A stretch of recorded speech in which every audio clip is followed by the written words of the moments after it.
오늘 우리 예수는 하나님의 말씀은 로마서 12장 14절부터 21절까지 말씀입니다. 제가 가진 성경 신약성경 257페이지 로마서 12장 14절부터 21절까지 말씀입니다. 말씀 봉독할 때에 살아계신 우리 하나님의 음성으로 들으시기 바랍니다. 너희를 박해하는 자를 축복하라. 축복하고 저주하지 말라. 즐거워하는 자들과 함께 즐거워하고 우는 자들과 함께 울라. 서로 마음을 같이하며 높은 데 마음을 두지 말고 도리어 낮은 데 처하며 스스로 지혜 있는 채 하지 말라. 아무에게도 악을 악으로 갚지 말고 모든 사람 앞에서 선한 일을 도모하라. 할 수 있거든 너희로서는 모든 사람과 더불어 화목하라. 내 사랑하는 자들아, 너희가 친히 원수를 갚지 말고 하나님의 진노하심에 맡기라. 기록되었을 때 원수 갚는 것이 내게 있으니 내가 갚으리라고 주께서 말씀하시니라. 내 원수가 줄이거든 먹이고 목마르거든 마시게 하라. 그리함으로 내가 숯불을 그 머리에 쌓아 놓으리라. 악에게 지지 말고 선으로 악을 이기라. 아멘. 샬롬. 샬롬. 예, 우리 한 번 더 옆에 사람들 축복합시다. 하나님께서 우리를 사랑하십니다. 네, 로마서 12장 1절 2절 하나님의 은혜로 의롭담을 얻은 우리들이 어떻게 이제는 변화된 삶, 하나님이 기뻐하시는 거룩한 산 제물이 되는 그런 삶을 살아갈 수 있을까? 3절부터 13절까지 성도의 삶의 첫 번째 영역인 교회 안에서 어떻게 살아가야 하느냐에 대해서 두 주에 걸쳐서 살펴보았습니다. 한마디로 교회 안에서 삶을 요약하면 사랑하라, 사랑하라. 오늘 본문 14절부터 21절까지는 이제 성도의 삶의 영역을 확장해서 그럼 교회 밖에 대해서는 우리가 어떻게 살아가야 되느냐 하는 그런 말씀입니다. 성도가 교회 밖에 대해서는 어떤 태도로 살아가야 합니까? 세상은 냄새나는 죄악 덩어리니까 산속 깊이 들어있는 불교 사찰처럼 우리끼리만 이렇게 똘똘 우리끼리만 그렇게 거룩하게 살아가야 합니까? 아니면 세상 속에 살긴 하지만 적대적인 마음을 가지고 늘 의심하고 경계하는 투로 그렇게 살아가야 합니까? 혹이라도 세상으로부터 믿음 때문에 어려운 일을 당하면 적절하게 보복하면서 그렇게 살아가야 합니까? 이런 질문들에 대한 대답들이 오늘 본문 속에 들어 있습니다. 세번역 성경으로 오늘 본문을 다시 읽어드릴 테니까 이 대답들을 한번 찾아보세요. 여러분을 박해하는 사람들 축복하세요. 축복을 하고 저주를 하지 마십시오. 기뻐하는 사람들과 함께 기뻐하고 우는 사람들과 함께 우십시오. 서로 한 마음이 되고 교만한 마음을 품지 말고 비천한 사람들과 함께 사귀고 스스로 지혜가 있는 채 하지 마십시오. 아무에게도 악을 악으로 갚지 말고 모든 사람이 선하다고 생각하는 일을 하려고 애쓰십시오. 여러분 쪽에서 할 수 있는 대로 모든 사람과 더불어 화평하게 지내십시오. 사랑하는 여러분은 스스로 원수를 갚지 말고 그 일은 하나님의 진노하심에 맡기십시오. 성경에도 기록하기를 원수 갚는 것은 내가 할 일이니 내가 갚겠다고 주님께서 말씀하신다 하였습니다. 내 원수가 줄이거든 먹을 것을 주고 그가 목말라 하거든 마실 것을 주어라. 그렇게 하는 것은 내가 그의 머리 위에다가 숯불을 쌓는 셈이 될 것이라 하였습니다. 악에게 지지 말고 선으로 악을 이기십시오. 성도가 교회 바깥에 대해서 어떤 태도로 살아가라는 거죠? 한 단어로 요약하면 뭐죠? 네, 사랑입니다. 악으로 갚으려고 하지 말아라 라는 유사한 말씀이 14절, 17절, 19절, 21절 계속해서 반복해서 나오고요. 20절에는 똑같은 말씀의 내용을 구약 잠언 말씀을 인용해서 다시 한번 이야기해주고 첫 절 14절에는 우리를 힘들게 하는 세상에 대해서 축복이라는 단어로, 그리고 맨 마지막 21절에는 선행이라는 단어로 그렇게 큰 본문의 틀을 유지하고 있습니다. 예수님도 말씀하셨죠. 원수를 사랑해라. 원수를 사랑해라. 원수를 사랑하라는 말씀은 원수에 대한 보복을 될 수 있으면 뒤로 연기해라 라는 말씀이 아닙니다. 될 수 있으면 참을 수 있을 때까지 보복하지 말고 참아봐라 라는 말씀이 아니에요. 원수 사랑이란 지금 이 순간에 나에게 힘들게 하는 그 사람을 용서하라는 말이에요. 그래서 그가 나를 힘들게 했다라는 것을 아예 영원히 기억하지 말라는 겁니다. 더 나아가서 나에게 악을 행하는 그들에게 선으로 행해라, 보답해라 라는 말씀이 원수를 사랑하라 라는 말씀이죠. 세상 교회 밖과 관련해서 성도가 어떻게 대해야 하는지 오늘 말씀을 해주시면서 우선 하나님이 해주시는 말씀이 있어요. 그것은 세상 때문에 너희들이 힘들 거다라는 말씀이에요. 오늘 14절 시작, 너희를 박해하는 자. 이게 교회 밖에 대한 이야기거든요. 너희를 박해하는 자. 성도의 세상 속에서의 삶은 쉽지 않습니다. 어렵습니다. 고난이요 시련입니다. 손해요 핍박입니다. 역사를 통해서도 우리는 그 같은 사실을 확인할 수 있습니다. 지금 이 로마서 편지를 쓰고 있는 사도 바울, 그도 예수 믿지 않는 사람들 때문에 얼마나 많은 어려움을 겪었는지 몰라요. 고린도 후서에서 이렇게 말합니다. 내가 옥에 갇히기도 더 많이 하고 매도 수없이 맞고 여러 번 죽을 뻔하였으니 40에서 하나 감한 매를 5번 맞았으며 3번 태장으로 맞고 1번 돌로 맞고 광야의 위험, 바다의 위험, 거짓 형제 중에 위험을 당하고 여러 번 자지 못하고 줄이며 목마르고 여러 번 굶고 춥고 헐벗었노라. 사도 바울뿐이 아니에요. 오늘 이 로마서를 읽고 있는 독자, 로마 교인들 마찬가지죠.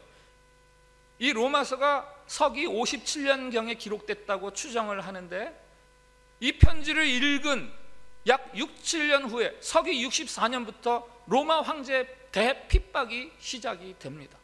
그 핍박이 그저 잠깐 있다 없어지는 게 아니라 약 250년 동안 계속돼요. 250년. 다 숨어드는 거죠, 지하로. 그랬다가 313년에 겨우 신앙을 인정받습니다.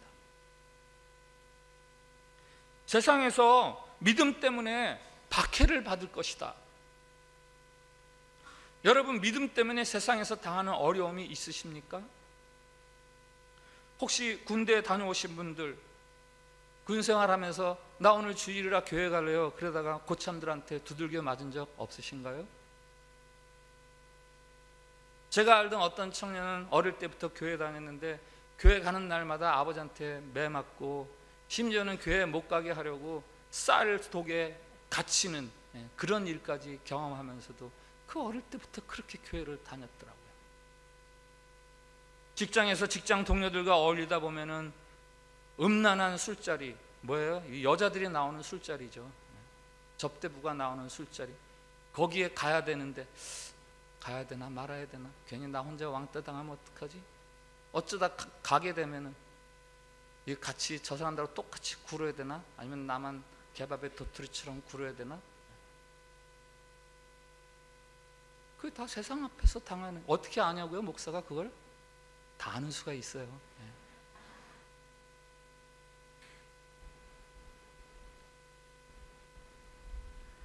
네, 신자는요 세상 속에서 살다 보면 정말 원치 않게 어려움을 겪을 수 있습니다. 불편함이 있습니다. 그래서 하나님은 성도와 세상과의 관계를 말하면서 제일 먼저 세상과의 관계가 결코 쉽지 않을 거야, 어려움 당할 거야, 힘들 거야 라고 말씀하세요. 지난주에 자카르타의 한 기독교인들 모임에 가서 설교를 할 일이 있었어요. 이런 말씀을 드렸어요. 신자란 무엇입니까? 신자란 궁극적으로 예수님을 따라 살아가는 사람들이 신자입니다. 그런데 예수님은 십자가의 길을 가신 분이십니다. 그래서 신자란 십자가의 길을 가야 되는 사람들입니다. 예수님의 뒤를 따르면서 십자가를 지지 않겠다는 것은 있을 수 없는 일입니다. 어떻게든 우리는 예수님을 따르려면 세상에서 고난과 희생과 손해를 당해야 합니다 라고 말씀을 드렸어요. 그랬더니 그 모임이 끝날 즈음에 그 모임에 참석했던 한 집사님이, 다른 교회 집사님이에요, 이렇게 저에게 인사를 하더라고요. 오늘 설교 말씀 저에게 대단히 충격적인 말씀이었습니다. 저는 어릴 적부터 교회를 다니기는 했고 또 이 자카르타에 와서도 뭐 정말 열심히 신앙생활하고, 심지어는 새벽기도도, 그건 남자가 새벽기도 나가는 거 쉽지 않잖아요. 새벽기도도 나가서 열심히 기도하고 그랬는데, 가만히 생각해 보니까 그 모든 신앙생활의 목표가 어떻게 해서든지 내가 편하고 순탄하게 자카르타 생활을 하려고 그랬던 거였는데, 오늘 예수님을 따르는 거는 희생과 고난을 당해야 되는 삶이다라는 말씀을 들으니까 제가 정신이 번쩍 들면서, 맞아, 나는 너무 신앙생활을 편하게만 하려고 했구나. 오늘 너무 귀한 깨달음을 얻게 해주셔서 감사합니다. 그리고 인사를 하시더라고요. 너희를 박해하는 자를, 신자가 되는 순간 우리는 이제 어려움을 겪기 시작하는 사람들입니다. 그거 알고 신앙생활 하세요. 성도는 부득이하게 이 세상과의 관계 속에서 어려움을 경험할 수밖에 없는 게 성도의 삶이에요. 물론 그 어려움이나 그 희생을 두려워할 필요는 없습니다. 왜요? 성경은 그것을 우리의 영광스러운 상처다 이렇게 이야기해 주기 때문입니다. 2세기 중반에 서머나 교회 감독 폴리갑도 불에 타서 죽는 순교를 당했죠. 그가 불붙는 장작더미 위에서 이렇게 기도를 합니다. 주권자이신 하나님, 이 순교의 순간을 가질 수 있을 만큼 저를 가치 있는 사람으로 보아주셔서 그리스도의 고난의 잔을 함께 나눌 수 있게 해주시니 감사합니다. 이것 때문에 나는 당신을 송축하고 영화롭게 하나이다. 아멘.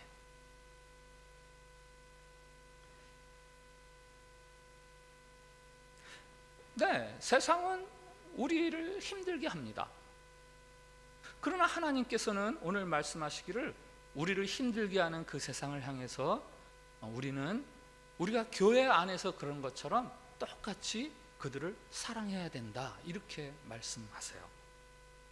다시 말하면 신앙을 이유로 해서 세상과 교회를 갈라서 내 편, 내 편 이렇게 갈라가지고 누구한테는 따뜻하게 대하고 누구한테는 냉랭하게 대하고 그렇게 하지 말라고 말씀하십니다. 우리끼리만 좋아서 깔깔거리면서 그렇게 살지 말라고 말씀하세요. 오늘 15절, 16절, 18절을 한번 같이 읽어보겠습니다. 같이 읽읍시다. 계속해서 시작. 즐거워하는 자들과 함께 즐거워하고 우는 자들과 함께 울라. 아무에게도 악을 악으로 갚지 말고 모든 사람 앞에서 선한 일을 도모하라. 할 수 있거든 너희로서는 모든 사람과 더불어 화목하라. 아멘. 즐거워하는 자들과 함께 즐거워하고 우는 자들과 함께 울라. 이거 세상 밖의 사람들, 우리를 힘들게 하는 사람들을 향해서 그렇게 살으라는 거예요. 우리를 어렵게 하는 사람이 어려움을 내면 그거 봐, 넌 나 괴롭히더니 그럴 줄 알았다, 쌤통이다, 그렇게 하지 말라는 거예요. 너 다른 종교 믿다가 잘했다, 그거 봐, 하나님이 벌 내리셨다, 이렇게 하지 말라는 거예요. 그 사람들이 잘 되면 잘 됐어요, 축하해요, 이렇게 해줘야지 속으로 이제 곧 안 될 거다, 이렇게 하지 말라는 거예요. 이러한 말씀들은요, 고스란히 그 앞에 우리가 2주 동안 살펴본 3절부터 13절 교회 안에서 우리가 어떻게 해야 되는가 하는 말하고 크게 다르지 않아요. 거의 똑같아요. 다시 말해서 성도의 삶은 교회 안에서나 교회 밖을 향해서나 동일한 모습이어야 된다는 거예요. 같은 믿음을 가진 성도와의 삶이나 다른 믿음을 가진 다른 종교 혹은 믿지 않는 다른 사람과 살아가는 그 삶이나 다르지 말아야 된다는 겁니다.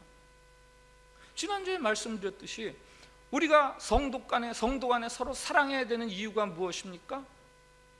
사랑스러워서요? 자격이 있어서요? 아니요. 우리와 하나님과의 관계 때문이에요. 상대방의 조건을 따져가면서 살아가는 건 밀랍을 바른 거짓 사랑이라고 말씀드렸습니다. 하나님이 나를 무조건적으로 사랑하셨으니까 우리도 교회 안에서 무조건적으로 사랑해야 된다고 말씀드렸어요. 그 말씀을 동일하게 세상 밖으로도 가져가야 된다는 거예요. 세상 밖이 우리를 오냐오냐 해주고 호호호 해줘서 세상과 사랑하고 잘 지내야 되는 게 아니라 세상이 우리를 힘들게 해도 우리는 그들을 사랑하며 살아가야 된다는 거예요. 제가 오래전 젊었을 때 경험한 일인데 저에게 좀 강한 인상이 있어서 아직까지도 기억해요. 식당에서 제가 식사를 하고 있는데 승복을 입은 승려가 목탁을 두들기면서 뭐라고 말을 했는지 모르겠는데 목탁을 두드리면서 시주를 받으러 그 식당 안에 들어왔어요. 그랬더니 주인이 우리 교회 나가요. 그러니까 이 승려가 두 말도 안 하고 뒤로 돌아서 나가더라고요. 제가 그것을 보면서 그런 생각을 했어요. 저 주인이 진짜 교회를 나가는지 아니면 저 승려에게 적선하게 시주하기 싫어서 그랬는지 그건 내가 잘 모르겠는데 정말 교회 나가는 사람이라면 저렇게 반응한 것보다 더 좀 품격 있는 반응이 있지 않을까? 아유 스님 이 추운데 너무 고생하시네요. 이 들어와서 이 난로가에서 잠깐 몸 좀 녹이세요. 나는 교회 다녀요. 근데 제가 조금 도와드릴게요. 이렇게 하면 훨씬 더 품격 있는 기독교인의 반응이 아닐까? 성경은 너는 이쪽 편이니까 저쪽 편은 못 도와준다 이렇게 말하지 않아요. 세상과 교회 사이에서 내 편, 네 편 이렇게 갈라서서 반목하고 적대하면서 살아라. 이것은 하나님의 말씀이 아닙니다. 올해 소그룹을 지역별로 이렇게 나누다 보니까 예년보다 훨씬 소그룹이 활성화되었어요. 여러분 같은 아파트에 살면서 세론을 향한 그 마음, 반갑고 잘해주고 싶고 축복하고 싶은 그 마음, 그것을 교회 다니지 않는 다른 사람, 다른 이웃을 만나도 똑같게 그렇게 갖고 대하십시오. 교회 안에서 목사에게 보여주는 여러분의 그 호의와 겸손함, 그것을 여러분들 이웃, 예수 믿지 않는 여러분들의 이웃을 만나서도 그 호의와 그 겸손함을 보이십시오. 여러분이 자주 다니는 식당 주인 혹은 슈퍼마켓 주인에게도 그 같은 호의와 겸손함을 가지고 대하시고요. 여러분이 돈 주고 고용하는 여러분들의 가사 도우미들 혹은 기사들, 인도네시아 사람들, 그들에게도 목사에게 하듯 그렇게 하세요. 그게 하나님의 뜻이에요. 특별히 오늘 하나님께서는 우리에게 박해한다고 해서 직접 보복하지 말아라, 직접 원수 갚으려고 하지 말아라 이렇게 말씀하세요. 그거는 내가 알아서 할 거다. 그건 내가 알아서 할 거다. 19절 20절 한번 같이 읽어보겠습니다. 같이 읽습니다. 시작. 내 사랑하는 자들아 너희가 친히 원수를 갚지 말고 하나님의 진노하심에 맡기라. 기록되었을 때 원수 갚는 것이 내게 있으니 내가 갚으리라고 주께서 말씀하시니라. 내 원수가 줄이거든 먹이고 목마르거든 마시게 하라. 그리함으로 내가 숯불을 그 머리에 쌓아 놓으리라. 아멘. 저 19절에요 갚지 말아라 라는 말이 있고 갚으리라 라는 말씀이 있어요.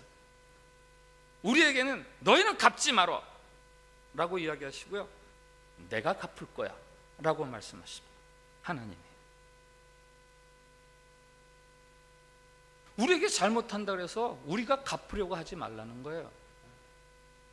요즘 한국에 주둔하고 있는 미군들 그 방위비 때문에 한국하고 미국하고 심한 이견으로 갈등을 겪고 있는데, 그 미군 안에서 일하는 한국 민간인들, 그 중에서도 한 어린 소년의 이야기가 있어서 소개를 드릴게요.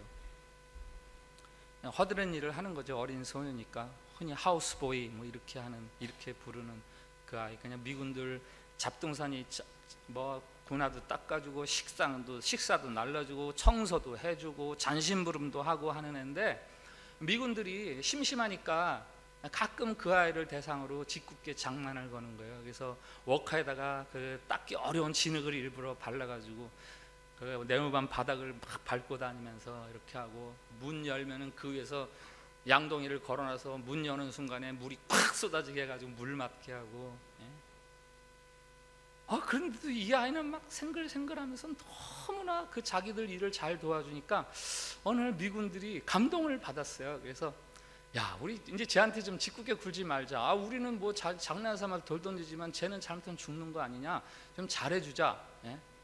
서로 의견을 모아서 내무반장이 그 아이를 불러서, 야, 미안하다고, 사실은 우리가 너에게 좀 그동안 짓궂은질을 많이 했는데 앞으로 다시는 우리가 그런 일 안 할게. 그동안 참 열심히 잘 해줘서 고맙다. 그랬더니 이 아이가 그렇게 말하는 거예요. 더 이상 날 괴롭히지 않겠다고요? 더 이상 군화에 진흙 묻히지 않겠다고요? 내무반 더럽히지 않겠다고요? 문 위에 물든 양동이 올려놓지 않겠다고요? 아유, 그러면 저도 더 이상 여러분들이 먹는 수프 나르면서 침 뱉지 않겠습니다.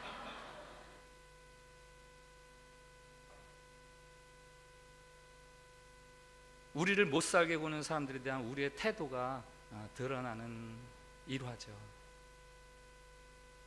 내가 힘이 없어서 지금 보복을 못하지, 은밀하게, 아니면 다른 사람이 와서라도 좀 보복을 좀 해줬으면. 이런 게 우리를 힘들게 하는 사람들 향한 우리의 마음입니다. 그러나 하나님은 오늘 말씀하세요. 그렇게 하지 말아라. 그렇게 하지 말아라. 왜 그렇게 하지 말라고 그러십니까? 우리에게는 보복할 권리가 없어요. 우리는 보복할 권리가 없습니다. 그 권리는 하나님이 갖고 계세요. 우리는 있다면 다만 그들에게 사랑을 보일 것만 있습니다. 하나님이 우리에게 허락하신 것은 그들에게 사랑을 보이라는 거지 그들에게 보복하라라는 게 아니에요. 오늘 20절 말씀은 오해하기 딱 좋은 구절이에요. 원수에게 내가 잘해주면 그게 그의 머리에 숯불을 쌓는 게 돼서, 그러니 잘해줘라. 내가 잘해주면 그 선행이 그의 머리에 숯불 하나 뜨겁게 해서 어느 날 그가 머리가 홀랑 타버려가지고 내 마음이 통쾌해질 날이 오겠구나, 그래서 선행을 베풀라. 그거 아니에요. 우리의 그릇된 그 세상에서 배운 잘못된 것들이 이 구절을 굉장히 오해하기 쉽게 그렇게 만듭니다.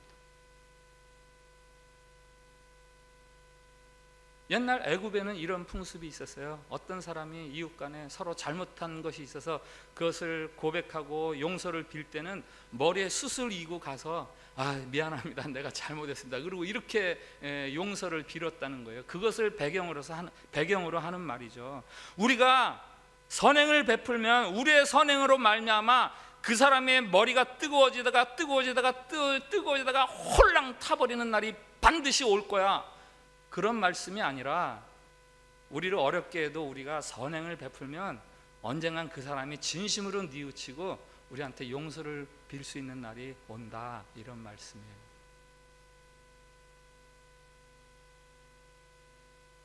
세상에서 당하는 박해, 어려움 때문에 우리와 하나님과의 관계가 손상당해서는 안 돼요. 저 사람 틀렸으니까 내가 제대로 좀 깨닫게 해줘야지, 함부로 마음 먹지 마세요. 그 교묘하게 탈을 쓴 미움과 적개심이 내 안에 있으면은 하나님이 내게 주시는 그 풍성한 생명력이 점점 훼손됩니다. 결국은 내가 시들어가요. 그게 독이에요, 독. 내가 옳고 다른 사람이 틀렸을 때, 그때 조심해야 돼요. 다를 때가 아니고 내가 옳고 저 사람이 틀렸을 때가 있잖아요. 그때 옳은 사람이 조심해야 된다고요. 우리는 무엇이 많고 적은 것, 뭐 혹은 높은 것, 낮은 것, 많이 배운 것, 적게 배운 것, 이런 거는 그렇게 중요한 게 아니다라는 것 정도는 이제는 어느 정도 알고 있어요. 그런데 옳은 것과 틀린 것 사이, 이 사이에서 행동하는 건 굉장히 아직 서툴러요.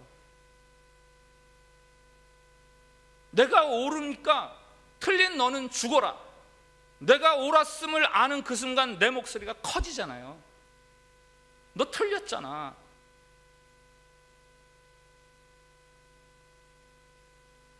그것이 우리 안에서 우리의 생명력을 점점 빼앗아가는 거예요. 그 사람들에 대한 심판은 그냥 하나님에게 맡기는 거예요. 사람은 결코 판단의 대상이 아닙니다.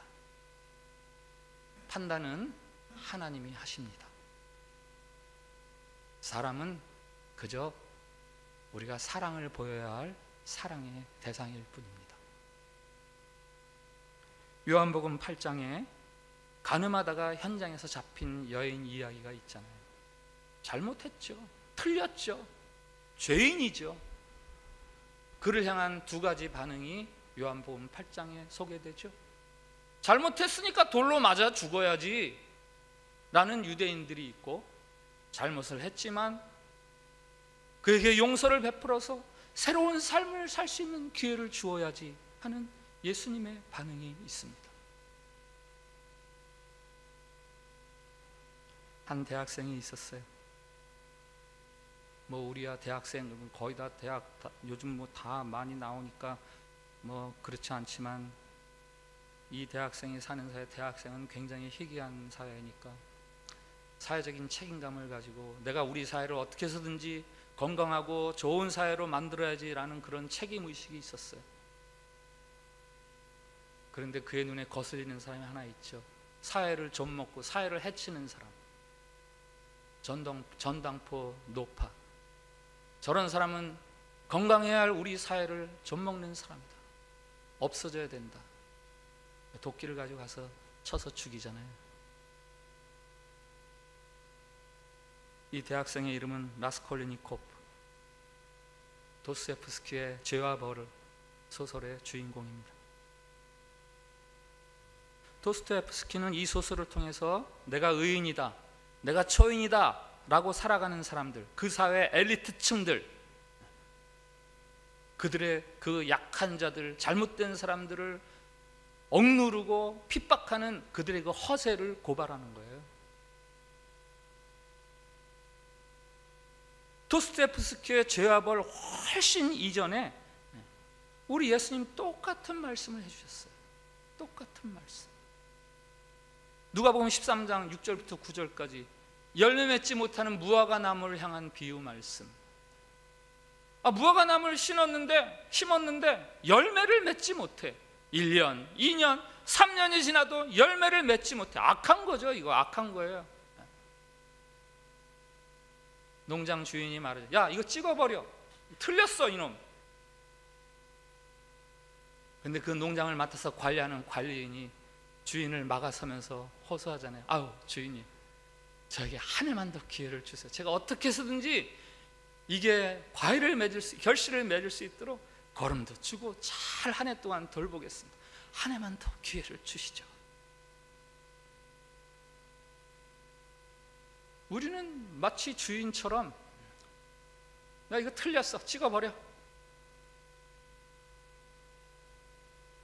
그러나 우리 주님은 그렇게 하지 말아라.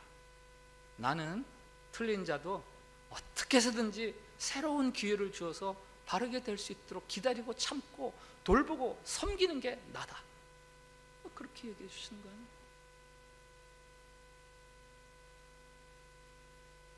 우리를 힘들게 하는 세상, 우리를 못 살게 구는 교회 바깥, 찍어버리려고 하지 마세요. 그들로부터 열매를 맺고 싶어 하시는 우리 주님의 마음. 대강절이잖아요. 예수님이 이 땅에 오시잖아요. 마국간에 오시잖아요. 마국간은 그저 가난하고 불쌍하고 사랑이 없으면 도저히 살아갈 수 없는 그런 비참한 그런 정도가 아니에요. 마국간은 틀린 자리예요. 죄악으로 범벅이 된 자리예요. 사람답지 못한 자리예요. 근데 우리 주님이 거기를 찾아가셔서 거기서부터 구원의 세계를 확장시키세요.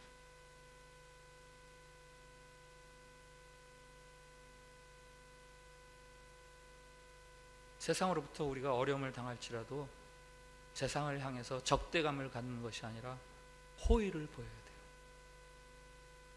우리 주님이 그렇게 하셨으니까.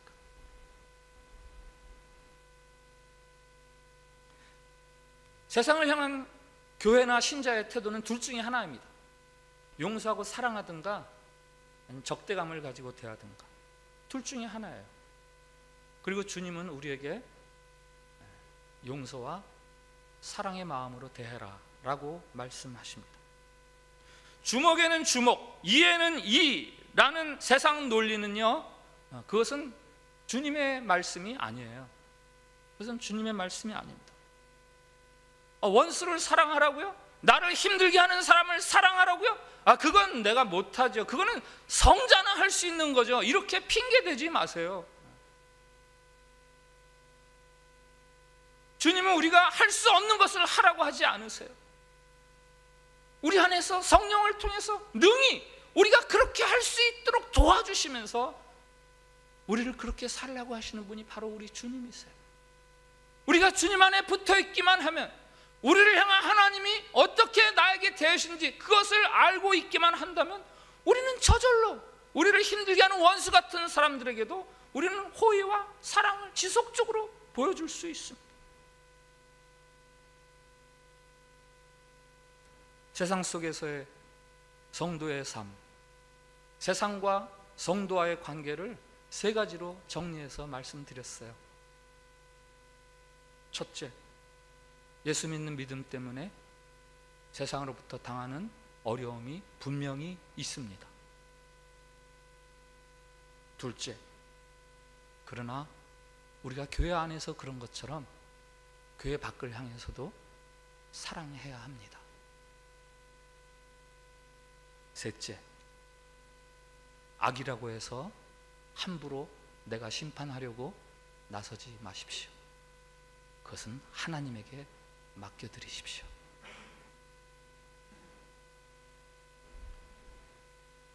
예수님도 우리와 세상 사이의 관계에 대해서 이렇게 말씀하십니다. 나로 말미암아 너희를 욕하고 박해하고 거짓으로 너희를 거슬러 모든 악한 말을 할 때에는 너희에게 복이 있다. 그때는 기뻐하고 즐거워하라. 너희의 상이 크기 때문이다. 너희 전에 있던 선지자들도 다 이같이 박해받았다.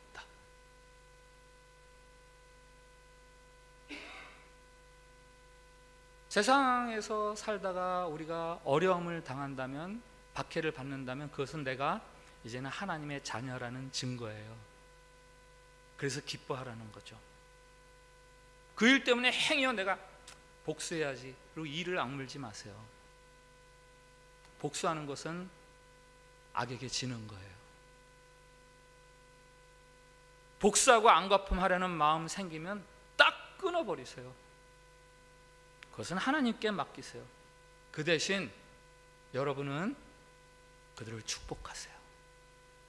여러분을 박해하는 자를 축복하십시오. 축복하고 저주하지 마세요. 아무에게도 악을 악으로 갚지 말고 모든 사람 앞에서 선한 일을 도모하세요. 여러분이 친히 원수를 갚으려고 하지 말고 하나님의 진노하심에 맡기십시오. 악에게 지지 말고 선으로 그 악을 이기세요. 하늘에서 여러분의 상이 클 것입니다. 오늘 공동 기도문이 있습니다. 주님, 믿음 때문에 당하는 어려움이 있다면 당연한 것으로 알게 하옵소서. 주님, 우리에게 해를 입힌 사람들에게 앙가품하려는 마음을 용서하옵소서. 주님, 선으로 악을 이기어 하나님의 사랑에 대해 말할 수 있는 신자가 되게 하옵소서. 우리 저 기도를 같이 드립시다. 시작. 주님, 믿음 때문에 당하는 어려움이 있다면 당연한 것으로 알게 하옵소서. 주님, 우리에게 해를 입힌 사람들에게 앙가품하려는 마음을 용서하옵소서. 주님, 선으로 악을 이기어 하나님의 사랑에 대해 말할 수 있는 신자가 되게 하옵소서. 아멘. 여러분, 각자의 기도를 자유롭게 드립시다. 기도하겠습니다. 주님, 신자로서 우리가 세상 안에서 어떻게 살아가야 하는지 가르쳐 주셔서 감사합니다. 세상에서 당하는 박해와 고난에 대해서 이상하게 생각하거나 두려워하지 않게 해 주시옵소서.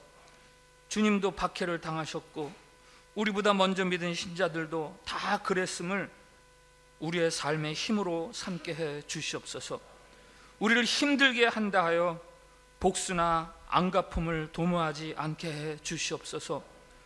그들에 대한 심판은 오직 하나님께만 있음을 알아 하나님께 맡겨드리고 우리는 오직 사랑만 할 수 있도록 도와주시옵소서. 악에게 지지 말아라, 선으로 악을 이기라는 오늘 이 말씀 우리가 실천하여 우리가 믿는 하나님이 사랑의 하나님이심을 증언할 수 있게 해 주시옵소서. 예수님 이름으로 기도합니다. 아멘.